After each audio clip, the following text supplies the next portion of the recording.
ಕಾಡಿನ ರಾಜ ಸಿಂಹರಾಯನು ಕಾಯಿಲೆ ಬಿದ್ದನು ಕೇಳಿ ಕತೆ.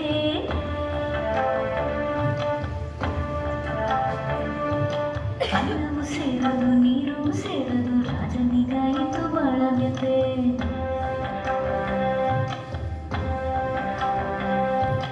ಅಡವಿಯಲ್ಲಿರುವ ವೈದ್ಯರನ್ನೆಲ್ಲ ಸರದಿಯಂತೆ ಅವ ಕರೆಸಿದನು.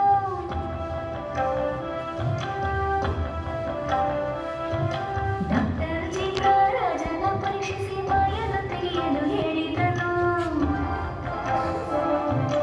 ಬಾಯನ್ನು ತೆಗೆಯಲು ಹೇಳಿದನು.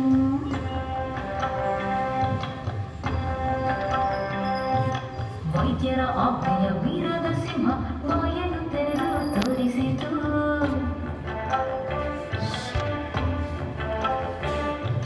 ದುರ್ವಾಸನೆಯ ಉಸಿರಿದೆ ಎಂದು ಡಾಕ್ಟರ್ ಜೀಗ ಹೇಳಿದನು.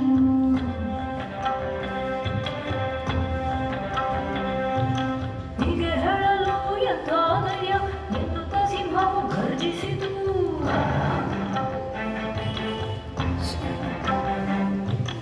ಹೀಗೆ ಹೇಳಲು ಎಂಥ ಧೈರ್ಯ ಎನ್ನುತ್ತ ಸಿಂಹವು ಗರ್ಜಿಸಿತು. ಸತ್ಯವ ಹೇಳಿದ ವೈದ್ಯನನ್ನು ಬೈದು ಹೊರಗಡೆ ಓಡಿಸಿತು. ಸತ್ಯವ ಹೇಳಿದ ವೈದ್ಯನನ್ನು ಬೈದು ಹೊರಗಡೆ ಓಡಿಸಿತು.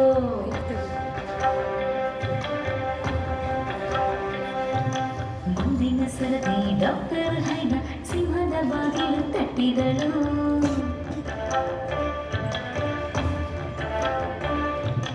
ನಾಡಿಯ ಹಿಡಿದು ನೋಡಿದ ನಂತರ ಬಾಯನ್ನು ತೆರೆಯಲು ಹೇಳಿದಳು.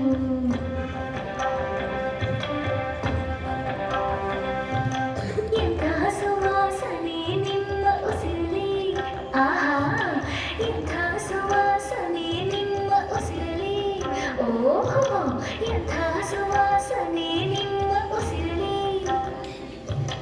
ಎಂಥ ಮುಖವನ್ನು ನೋಡಿದಳು. ಸಿಂಹಕ್ಕೆ ಕೋಪವು ನೆತ್ತಿಗೆ ಏರಿ ಮುಖಸ್ತುತಿ ಮಾಡುವೆ ಎಂದಿತು.